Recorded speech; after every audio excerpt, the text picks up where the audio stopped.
You guessed it. Shenanigans ensue. Co-host 1 reports co-host 2. The name of the show, Shenanigans ensue. Yeah. Hello, I'm Jasmine. And I'm Jane, and welcome to Shenanigans ensue. A podcast where I like that boulder. That is a nice boulder. This line is so delightful to me. Every time, since it's coming off the back of him putting his foot in his mouth, or his hoof in his mouth. I think that's why I find it so funny. It's like this awkward deflection, which is something I would definitely do if I put my foot in it. Truly.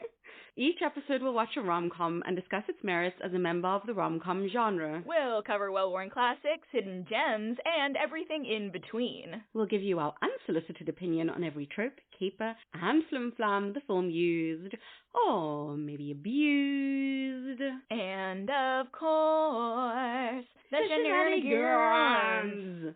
Yeah, yeah, yeah! Season 3! Finale! Season 3. I can't believe it. We're already at the finale of Season 3. It's wild. And for this finale, we decided to throw you a bit of a wild card, and we are covering Shrek! Yay! Shrek! It occurred to us that we hadn't explored the possibility of cartoon rom-coms. And then upon further discussion, Jane realized Shrek is a rom-com. It's a surprise rom-com. It is. Crazy. So exciting. And honestly, once you watch it through the lens of a rom-com, the tropes be tropin'. Which is also really impressive given that we only meet Fiona at around minute 37. Mm-hmm. So many tropes. This is a rom-com, folks. It is what it is.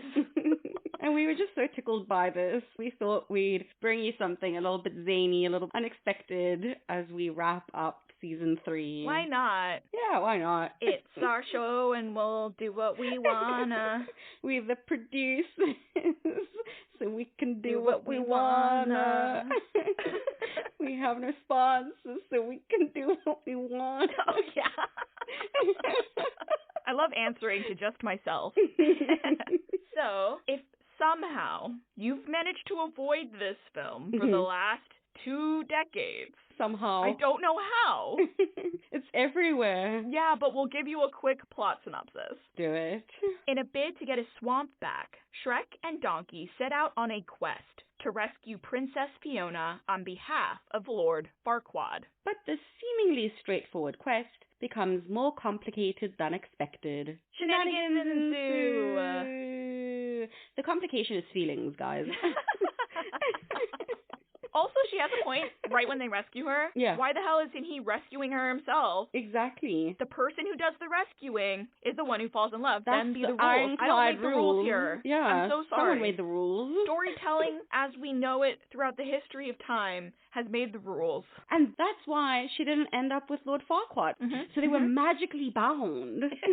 What an absolute dark horse this film was when it came out. Mm-hmm. Now it's a cult classic. Yeah. But back when it was first coming out, yeah, now there's just endless memes about this film. Yeah. It's just a part of culture at this point. Yeah. I haven't watched the first Shrek in probably 7 or 8 years. For me, it's been about a decade, yeah. I watched the second one last year. Oh, really? It was at a movie night. We didn't do the first one. We only did the second. Mm-hmm.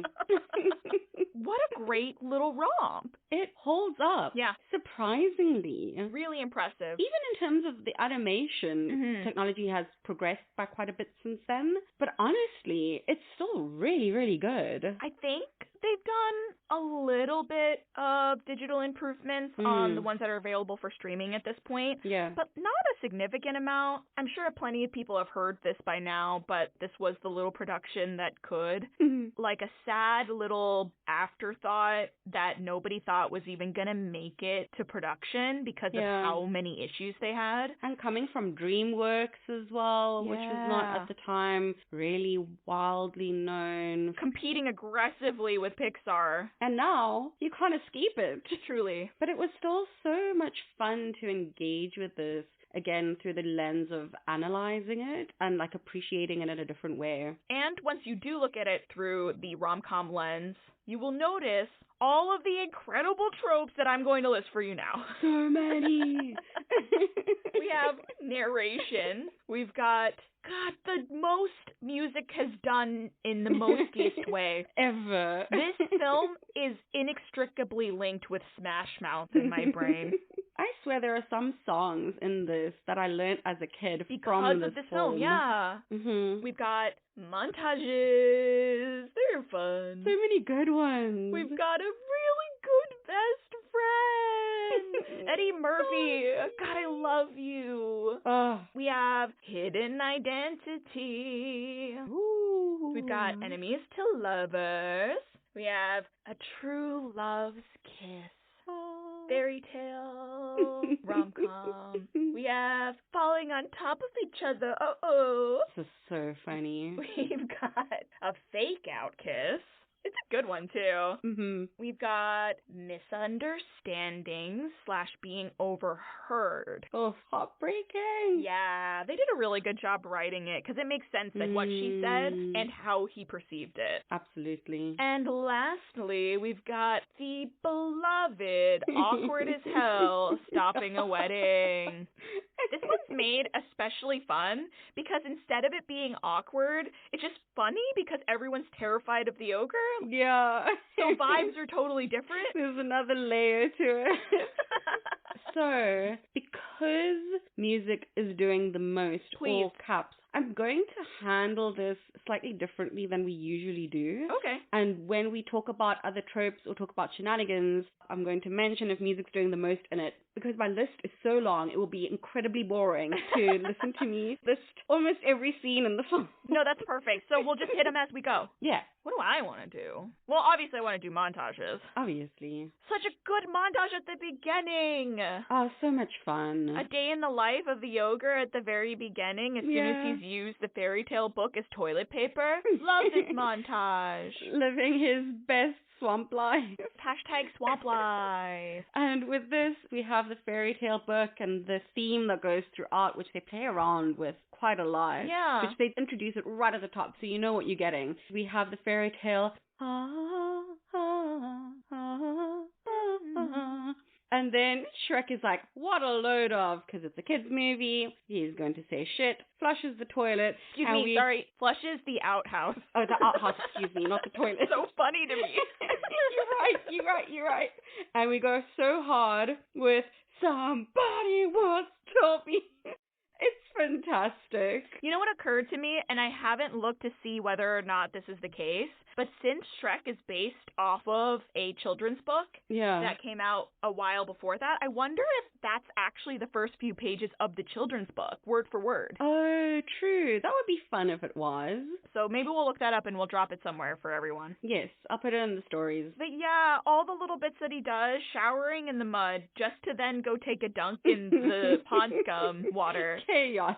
And then, to get covered in mud again, scooping out the slugs. Yeah.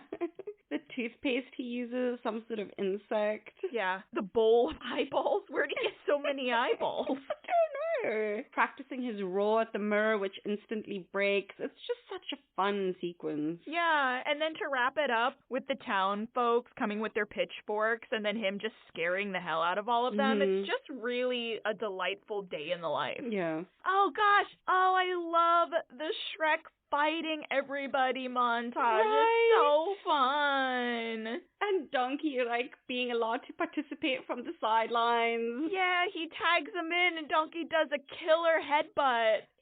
I love that they make him do this entire montage of fighting everybody and kicking all of their asses just to then point 20 archers at him. Right. It was all pointless. Oh, for sure. And of course, the song that's playing underneath this is I Don't Give a Damn About My Reputation. Is that twice in the season? Because that's also the intro song for 10 Things I Hate About You, or was that last season? I think 10 Things I Hate About You was last season. Nice. Well, I could be wrong. I don't know. It's been a minute. That song is an excellent one for rom-coms. It was also in She's the Man. Oh my gosh, you're right. Oh my goodness, we're going to have to choose one for season 4 because 10 Things I Hate About You was in season 2. She's the Man was in season 1. Right. No way. That's crazy. Wait, Right? I love that so much. I mean, it's the perfect song to demonstrate the rebel without a cause attitude. Absolutely. I love that. That's so funny. That's so funny. That A, it recurs so much, and B, that we spread it out over 3 seasons. Perfect. Hilarious. And then we have 2 traveling montages. Yeah. We have the travel to the princess montage and the travel back with the princess / falling in love montage. The first one's just short and sweet. The second one is so much fun. Oh, I love that montage so much. The way that they are actually so well suited for one another. They're actually such a good match. Oh, what's the expression I'm looking for? It's like they match each other's freak. Oh, like that's what they do. It's delightful. It hadn't occurred to me in previous watches, but it occurred to me this time when he finally got to her and the room that she was sleeping in. Mm-hmm. I thought to myself, how is she surviving here, right? They kind of cover that in the montage in that she's cool eating whatever. She's become a scavenger. She can live rough and she's fine with it. She's a bit of a badass. She's super resourceful. Yeah. Shrek is swatting at these bugs. She grabs the spider's web on 2 sticks and like runs through it, makes like a little cotton candy. Because she's done it before. Mm-hmm. So interesting. He blows up a frog balloon for her. And she blows up a snake balloon. It's so cute. It's all really lovely. And they just kind of go off into the sunset and they push each other and she gets shoved into a bush and she finds it delightful. It's so sweet and funny. And the opening line to the song that's playing under this is, "My beloved monster and me, we go everywhere that's together." Really cute. How cute is that? I didn't notice. See, you're so much better at the music. It's because you're paying attention to the montage. Oh, it's true. And the music is utilized very often for the montage. So, yep, exactly. okay. See, we just compliment each other, that's all. And then there's the sad boy montage, which is my favorite freaking thing. Oh, yes. I love a sad boy montage. So much angst. And it's good because it's also got a bit of her being sad and angsty as well, and Farquaad being a total creepy loser. Because she doesn't want to get married to Lord Farquaad. And possibly my favorite moment of the sad boy montage is Donkey finding the dragon at the water. Yeah. And the 2 of them having a little moment together. Mm-hmm. They reconcile over the previous fight. She perhaps apologizes for coming on a bit strong. Yeah. He apologizes probably for ghosting her. And everyone can move forward. It's so good. This beautiful rendition of Hallelujah. Oh, yeah. It just adds to the vibe of this ennui and melancholy, and it's just really beautiful. We love a montage with a lower beats per minute song. Those BPMs tell us how we're supposed to feel. Yes. So manipulative. Ooh, yeah. I didn't write my thesis about music and audience development at all. No, I didn't do that. Did you really? I didn't know that. Yeah, I did. That's so cool. Yeah. And then we have the happy ending montage. I love the happy ending montage. Button on everything. And the wedding and the dance numbers. Yes. A bunch of people do the Macarena because it's 2001. I love it. All the fairy tale creatures are happy. And the carriages turn into an onion. Yay. And they're inside the onion. Yes. Because the innermost layer is them. And they're love. That's what's beneath all the layers. It's love. It's symbolism, you guys. And the song is, I thought love was just for fairy tales, meant for someone else, but not for me. But now I'm a believer. Da-da-da-da. Hey. I believe.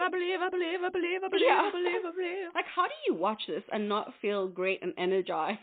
Right? Also, the dragon catches the bouquet, and they look really cute and bashful. I just love this whole thing. So good. That's it for montages. I would like to talk about the falling on top of each other. Yeah, it was cute. We've already established a bit of a rapport between the 2 of them, and after Robin freaking Hood comes out with his merry men, which we will definitely be discussing in the shenanigans, Shrek ends up with an arrow in his butt, and they send Donkey off on a little side quest to find a blue flower with red thorns, and Fiona's trying to yank the arrow out of Shrek's butt, and somehow they end up on top of each other and they share a moment. And then Donkey comes back with the blue flower with red thorns. Despite the fact that he is colorblind. And he's like, if you guys wanted to be alone, you could have just asked. To just show up with the flower and catch them right as she falls. Mm-hmm. He's so funny over and over again. I'm gonna go make myself scarce for a second.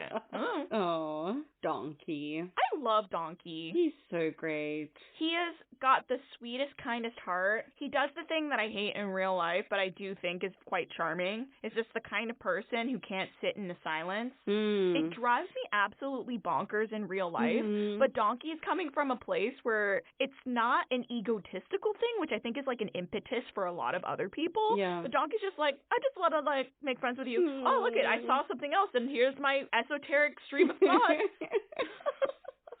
And I like that Shrek tries to scare Donkey, and Donkey's not scared. And Shrek asks him, like, I'm a scary ogre, doesn't that bother you? And Donkey's just like, no. And Shrek is so stunned and surprised by that, and it's really a start of a beautiful friendship. Everyone just needs someone like that in their lives. Yeah. There are several instances of Donkey doing the most with music, which is when he follows Shrek home and Shrek says he can't come inside, he has to stay outside. Donkey starts singing. I'm all alone. There's no one here beside me. It's so funny. So funny. And then after Shrek has tried to ignore Donkey by trying to find any other fairy tale creature to go with him to confront Lord Farquaad, Donkey sings, I'm on the road again. And Shrek says, can you stop singing? And he's like, can I whistle? Can I hum? Shrek's like, fine, you can hum. So good.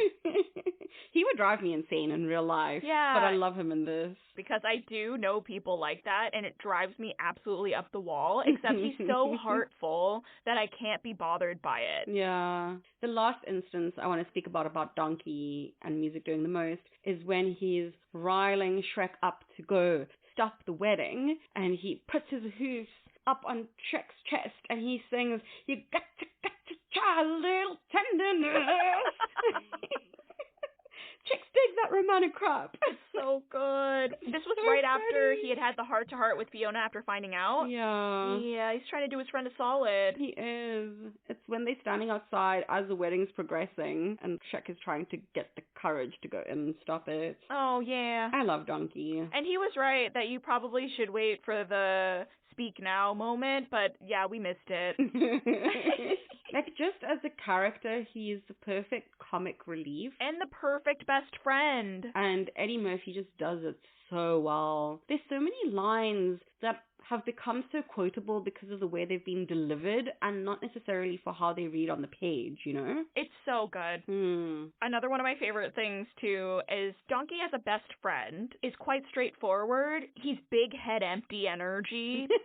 But that's what I love so much, is that the delivery is coming from, like, big golden retriever energy. Yes. He's just so likable. One thing that he did that was quite funny to me is after Shrek accepts the deal with Lord Farquaad, so that he will go and rescue the princess and Farquaad will give back the swamp. The second they cut, Donkey does a quick wrap-up, like summing up all the plot holes, and it was just the most delightful thing. As they're traveling, he's like, okay, so let me get this straight. We're going to go and rescue a princess so that he can give you back a swamp that already belonged to you. Do I have that right? And I was like, thank you so much that someone addressed it. It doesn't make sense, but we talked about it, so we can move on now. It doesn't make any sense. Also, Donkey is actually pretty emotionally aware for someone who's arriving, you know, mostly head empty, as you said. But he can see how much Fiona and Shrek are attracted or drawn to each other. Yeah, he tries really hard to get Fiona to just tell him the truth. Yeah. Or when the dragon falls head over heels in love with him and he's like, I'm not saying no, I'm just saying that, like, I need a little more time. Excuse me. It's going a bit fast. It's moving too fast. I think you're really pretty. Uh-oh, I did not consent to this touch. Yeah. Like, it's just all very funny. And later saying, like, so what do you do if, like, you think this girl's kind of cute, but you don't want to let her down? Like, emotional intelligence. Yeah. Sweetie pie. Yeah. One last little thing, too. specifically just shouting out Eddie Murphy for all of this delivery and everything. We got him twice this season, once as a lead and once as a secondary. Right. Yes. So delightful. So staying mildly on Donkey, but talking about the fake out kiss, because it was a really good one. Yeah. We have Fiona and Shrek have convinced Donkey that he's not feeling well so they can prolong their journey together. They've set up camp. Fiona and Shrek are talking. You can see Shrek is like wrestling with maybe trying to say something, and they lean in, they're about to kiss, and Donkey just pops up. I love it so much. It's funny. And it works because it's in line with the character, right? Yeah. And that dovetails really lovely into the misunderstanding / being overheard moment. It makes me so sad every time I watch this. Yeah. It's such a bummer. Yeah. Because Donkey's doing his absolute darndest to try to convince Fiona that she should just tell him the truth. Girl has had way too much time by herself because she has a lot of ideas about a lot of things and has control issues around all of those things. And so to have her say like, oh, I couldn't possibly. Princesses are supposed to be just so, and I have to be like this, and it can't be like that. So it is very interesting that as he's trying really hard to convince her, Shrek shows up and hears it. So then he thinks that his best friend has thrown him under the bus, and the girl that he likes is not into it simply because of the optics. He hears it at the most unfortunate point, like truly, after plucking up the courage to go get the sunflower. Yeah, the transition is so close. Oh, it's so unfortunate. As Donkey asks, why don't you just tell him you guys are so alike? She's like, no, I couldn't possibly. Yeah. Who could ever love a monster? And she's speaking about herself, and he thinks it's him. And going back to what you said about Fiona feeling things should be a certain way, it's really well established for her as a character, given how frustrated, angry, and rattled she is with how her rescue went. Like, so much goes, quote, wrong with it. Yeah. She's just thrown for a loop with the whole thing. The misunderstandings abound. Donkey being like, you ate the princess. And shouting at his stomach saying, Princess! It's me, Fiona. I'm in this body. And he's like, oh my god, the ogre ate Fiona. She's in the body. It's so good. We would be remiss if we didn't talk about True Love's Kiss. Yeah. It's a really sweet way that it ends, especially because that permanent form, that's her driving force. That's why she wants to be rescued. That's why she's so determined to marry Lord Farquaad. She's put all this pressure on this. And then when she chooses Shrek and they kiss and we do like the whole big dramatic transformation, even then, girl has some serious baggage because she's like, I don't understand. I'm supposed to be beautiful. And Shrek says, you are beautiful. Body positivity in 2001. Love that for them. So cute. Well, if you're ready to move on. Okay. Shenanigans. Where to begin? Coming up with an entire It's a Small World song just as the entrance into a town is the most unhinged thing ever, and that song lives rent-free in my brain. Jasmine and I both independently were singing along. We remembered all the lyrics. Oh, I don't just remember the lyrics, Jane. I know the choreography. Of course. Rent-free. I'm resisting the urge not to sing it right now. I'm like it actually hurts, suppressing pushing it down. Yes. I can feel it in my chest. So unnecessary. I can't remember the names of actual people in my life that I ought to remember the names of, but I'll remember the name of the town Duloc for the rest of my damn life. I can't remember what the job description of some of my closest friends' jobs are, but I know every single lyric to this dumb song. Moving on quickly before one of us starts singing. How Donkey gets into this in the first place, pretending that he can't talk until someone knocks over Tinkerbell and he can start to fly. So good. But also, the woman who owned him and brings him in, what did she think was going to happen? He knows what you're doing to him. Truly. Why would he be incentivized to talk? And apparently he's been with her for some time. So she tries to do a really bad ventriloquist act. Yeah. To convince him. And the guy in charge is just not having any of it. He's just like, take her away. This This intro, in hindsight, is so unhinged. He's posting flyers, giving rewards for magical creatures. Like, this is a full-on genocide Right? that has started this film. And displacement. It's wild. Watching it in 2025 when we are dealing with the actual genocide was quite jarring. Yeah. The moment that got me too was like the two big bears from Goldilocks and then the Yes. little bear. And it's funny, like, my cage is too small. Yeah. But like, we've separated the children. Oh God. And then later in Lord Farquaad's bedchamber, getting ready for the wedding, the mother bear is the carpet. Oh yeah. I hated that. It was awful. Crazy. Another thing with the little bear is the little bear puts his hand up to show he knows where Lord Farquaad is, and the dad just pulls that hand straight back down. Yeah. There's no way his son is going with the ogre. And also at the beginning too, Pinocchio's dad sells him? Holy shit, you guys. That's so dark. Geppetto, what the hell? It's really intense. I'm not a puppet. I'm a real boy. And of course the nose grows. And then he's like, yeah, so many shillings for this possessed doll. It's so way too intense. insane. Then we also get some gingerbread man torture. Yep, they're waterboarding this cookie. Yeah, with milk. They literally rip his legs off. And Lord Farquaad picks them up and dances with them while singing, "You can't catch me, I'm the gingerbread man." Yeah, he's a full-on sadist. Yeah. It's a really funny exchange between the two of them, doing the whole dramatic muffin man back and forth. So good. Do you know the muffin man? The muffin man! Yeah. One of my absolute favorite moments is when Lord Farquaad has sourced the magic mirror and asks about possible princesses so that he can become a king. Yeah. The immediate dating show style So monologue funny. that the magic mirror goes into It is was so great. funny. I love that whole sequence. Our first bachelorette is a mentally abused shut-in from a kingdom far, far away. Bachelorette number 2 is a cape-wearing girl from the land of fantasy. And last but not least, this fiery redhead and a bunch of really terrible things that block its path. It's way worse than the other two. Meet Fiona. So good.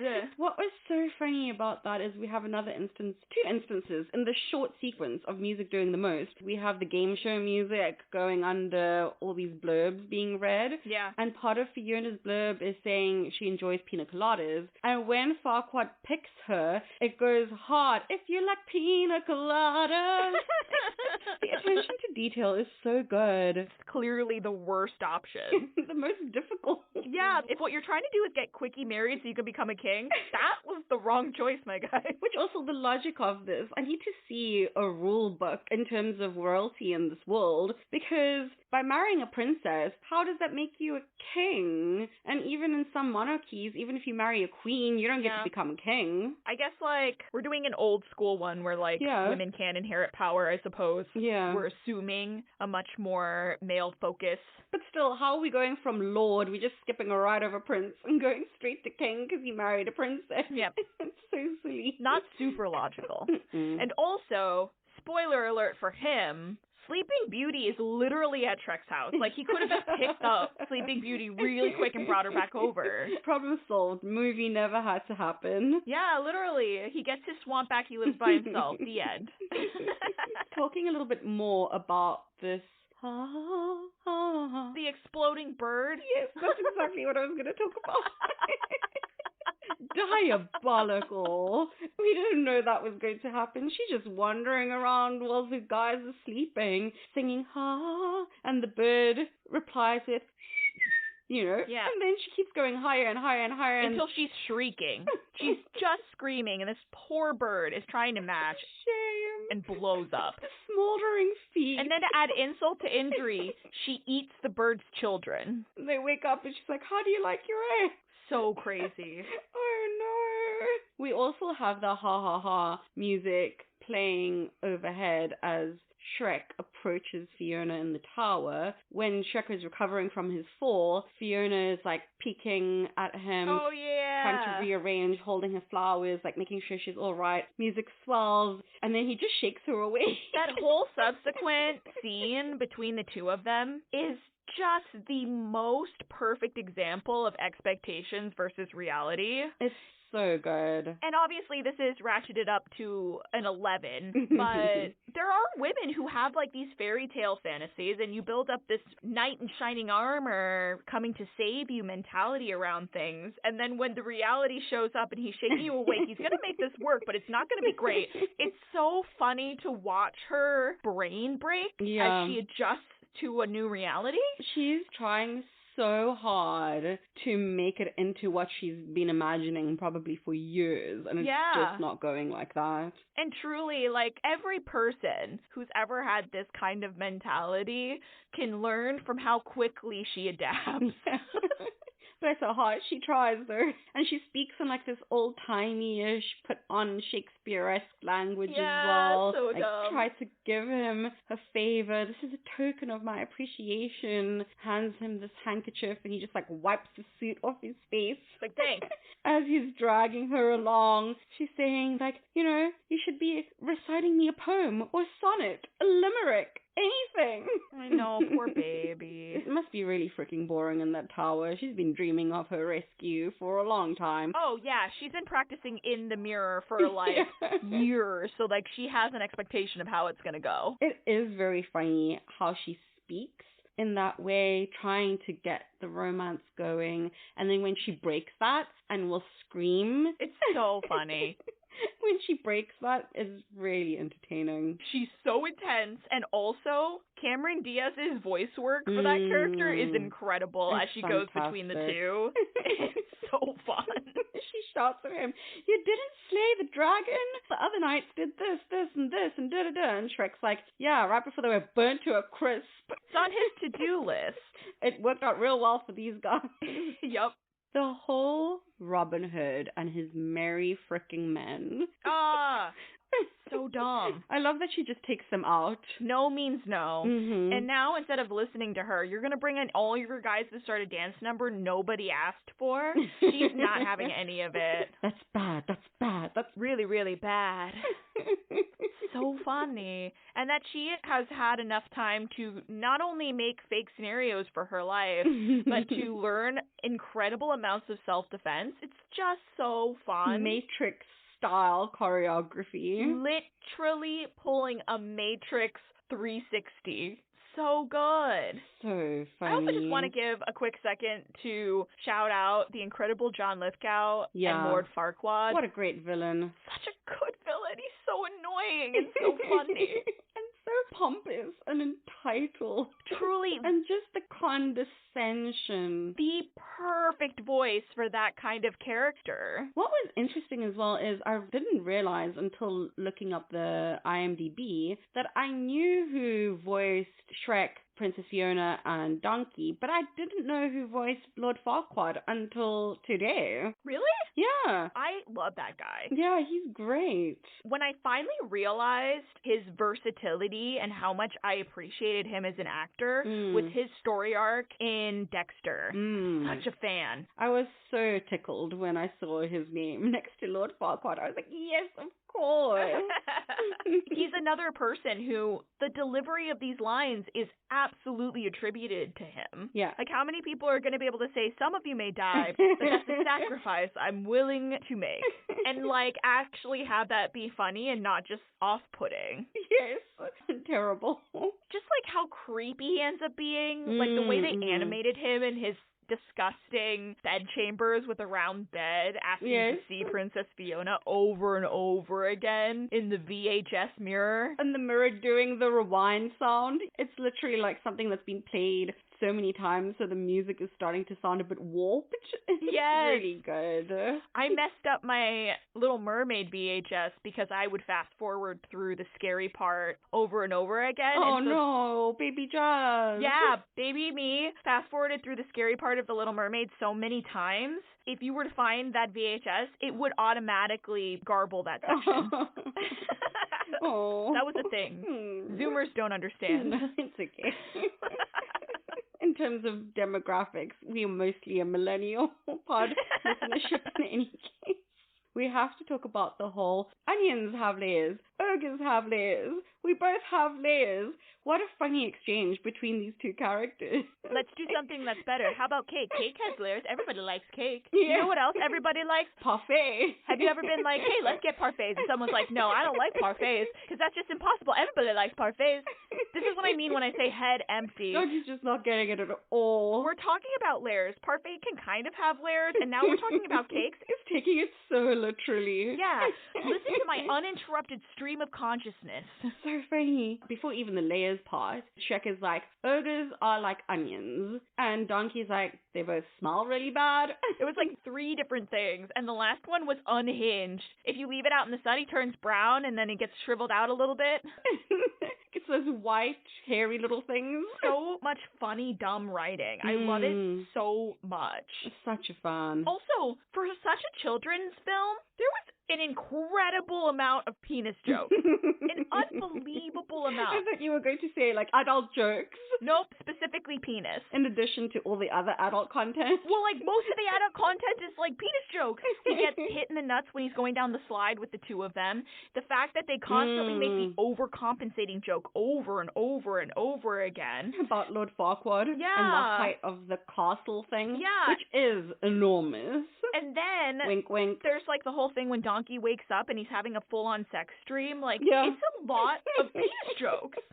A character that I want to talk about that I don't even know if it's a named character or not and has so few lines, but is still so funny, is the executioner guy who works for Lord Farquaad. He's so great. Based on the way he looks from the front, that mask is covering his eyes. Like, his eyes are not at the eye holes. No. That's his forehead. I think his whole head is just a ball of light, honestly, because of how they're glowing coming through. It's so confusing. I don't think he has an actual head. Oh, that's so funny. He does pick number 3, my lord, and he holds up 2 fingers, and then in the wedding, again, it's very game show, very live audience type late night show styling, where they have the signs for applause or like silence, reverent silence, or whatever. And when Shrek and Fiona get together and kiss, the executioner guy writes his own poorly written "ah" for everyone to go "ah." I love that. It's so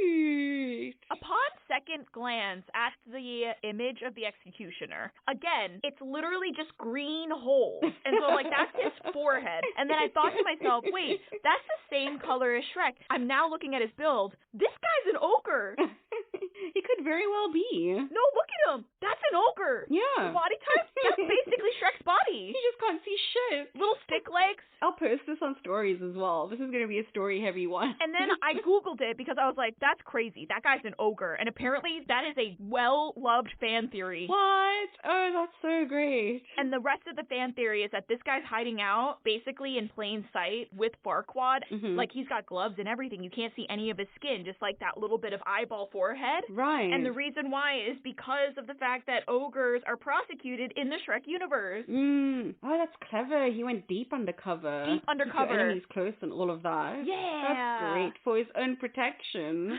He has so little to say, and you can't see his face at all, but he somehow manages to evoke emotion, like quite a bit of it.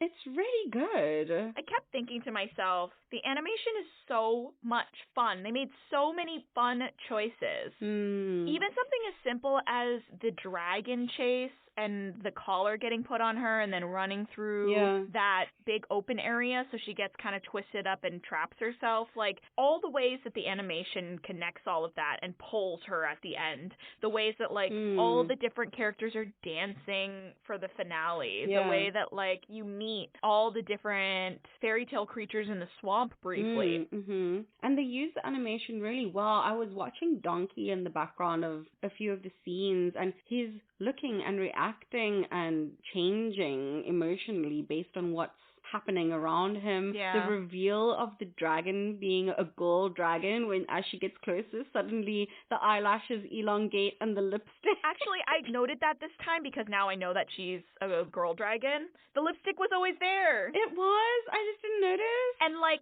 the shape of the dragon was always feminine, and the lashes are kind of long. The animation was always present. It's just they're moving so fast you don't really see it. Oh, so it's clever. great. And the hot smoke circle that she blows around. And how he's going to have to leave because he's an asthmatic. Yes. So funny. This is one of the best side romances in a rom-com. Yes. I mean, with that, I'm ready to move on. Yeah, me too. We love Donkey, and we love that dragon. All right, that brings us to a fun top fail. She's fab. It's Shrek, guys. Yeah, I mean, where else are we going? It's fab. I would add freaking fab. It's fab as a rom-com, but it's also just as a film on its own for how much it's in the zeitgeist. Yeah, that everybody loved and watched this film. The cultural significance of this. And even people who say they don't like rom-coms like this film and don't realize they've watched a rom-com. It's a gateway rom-com. Gateway. They tricked you. I love that. Got him. It's all part of our diabolical plan. Convert everyone in the world into rom-com lovers. Not really. We've always been very upfront about, like, this pod is for people who like rom-com. But if you don't, you should try it. But in a very non-pressurized way. What, you don't like nice things? You don't like joy and whimsy? Okay. Well, that's it. Honestly, it's so easy. Yeah, this is great. Just fab. Yeah, so fun to watch. I was quoting along while watching it. So much of it came back, which is just weird. I was like, how did I memorize all of this and have left alone for years? Yep. The characters are great. They all have great arcs. It's just, you get it. You get it. So, without further ado, give me the cheese, please. Yay. Yay. I'm so excited. Okay. 3, 2, 1. French cheese and onion soup. chips. Ah!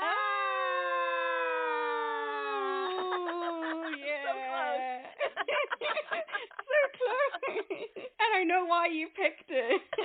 Aside from the obvious. Oh, that makes me happy in my heart. Perfect. Love that. All right, I guess we don't need to explain. Yeah, everyone else gets it too, right? See you next season, folks. Da da da da da da. I don't remember who went first last time. What are we coming off of? Your birthday episode. Yes, Meet Me Next Christmas. Didn't I go first for my birthday? Yeah, okay. I'll go first. Okay. I don't have a ton for this one. It's pretty self-explanatory. Yeah. French onion soup. Number 1, onions.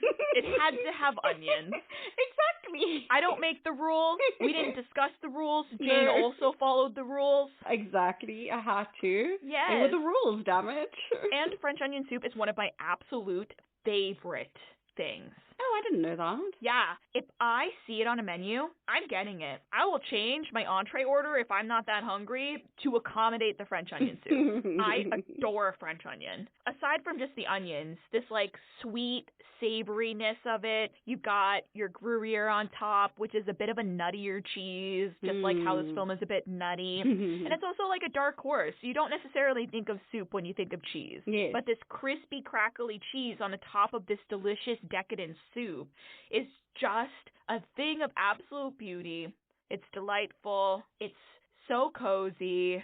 And just like this film, will remain one of my favorite things for all of my life. And that's why this is a French onion soup. I guess I was wrong for my reason, because I didn't know French onion soup was your favorite. I thought you picked it because it's a classic. Ah. Like the movie. Similar anyway. Yeah. I was just wrong. I was overconfident. Well, I picked cheese and onion chips for the reasons of following the rules. We have the onions. And then the cheese and onion chips is just a universal chip. I feel like every single brand of chip I've encountered around the world has a cheese and onion flavor, no matter what you're going with. Oh, yeah, or at least like a sour cream and onion, still like milk adjacent. It's completely permeated the culture, the same way I feel like this film has. And it's just comforting. It's a classic, but it's still really good, because sometimes things are really popular, but if you revisit it again, it might not be that good, and it's like, why are we all so obsessed with this thing? Yeah, that's a lot of things. But it's for a reason. This film is so beloved for a reason. It's really good. Just like cheese and onion chips. They're really good. Now I want some cheese and onion chips. Give me. I know. This made me hungry. Well, there you have it. That was our discussion of Shrek. Let us know your thoughts on the movie. Any shenanigans we may have missed. Or what cheese with onion, because you have to follow the rules. No, I'm joking. You can do whatever you want. I'm not joking. Do not deviate from the rules. You can follow us on Instagram at shenanigansensuepod, or you can email us at shenanigansensuepod@gmail.com. And that's a wrap on season 3 of Shenanigans and Sue. It is. By season 3. Yeah. Season 4 will start in September. Yes, but with a small caveat. That's entirely my fault. No, it's very exciting. I know. It's exciting. It's not a fault. It's exciting. You guys, Jasmine is going on tour. So, I don't think I spoke a lot about it, but people probably inferred I did my first off-Broadway stint over the course of this last season. Yay. I mean, you can plug the show. Yeah. Plug the show. So since August, I've been doing the 20-Sided Tavern Dungeons & Dragons improv-based show. Yay. And we have been on a little bit of a hiatus with the show as it closed off Broadway, but we are going on tour! Jasmine's going on tour! Which is really exciting, and I'm super hyped to announce it. We are going to be visiting a ton of the continental United States as well as Toronto. So please look out for the show if you want to come see it. It's a very good time. Of course, that means I am going to be a little bit busy, as I was this last season. And a little bit away from home. Yeah. A little bit living out of a suitcase. One suitcase for a whole year. So we are going to be doing a slightly modified season, and I'm so appreciative of everyone understanding the adjustments that we're going to have to make so that I can try to do this without losing my mind. Yeah. And that means that we're just going to be doing one episode a month for the year. So we're looking at a 12-episode season. Yeah, so we won't take our usual breaks that we take after our Christmas content in January, and again when we do our Northern Hemisphere summer, Southern Hemisphere winter break. We'll just, for a full calendar year starting in September, have one show per month. So you'll still be getting regular content. It will just be a much shorter season than usual. Yeah, so look out for those episodes to drop the first Wednesday of every month.